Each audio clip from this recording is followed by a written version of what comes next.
کرتی رہی کوفے کی عورتیں آئیں میں ان کے سامنے تیرے درد پڑھوں. ماتمی بیٹھی ہو کبھی بھی اپنی بہنوں سے ناراض نہ ہونا. بہنوں کو باپ کے گھر سے بڑی آس ہوتی ہے. بہنوں کو عید بھی بھائی دے کے جاتے ہیں, کفن بھی بھائی دے کے جاتے ہیں.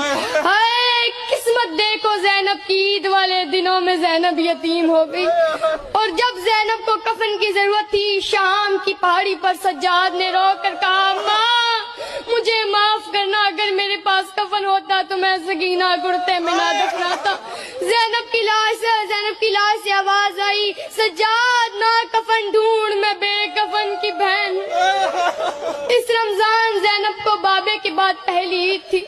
مولا حسن بابے کا امامہ سر پر رکھ کر زینب کے پاس آئے اور رو کر کہا زینب میں تجھے عید دینے آیا ہوں. اس رمضان بابے کے بعد تیری پہلی عید ہے. زینب نے رو کر کہا حسن میں نے اپنے بابے سے ساری زندگی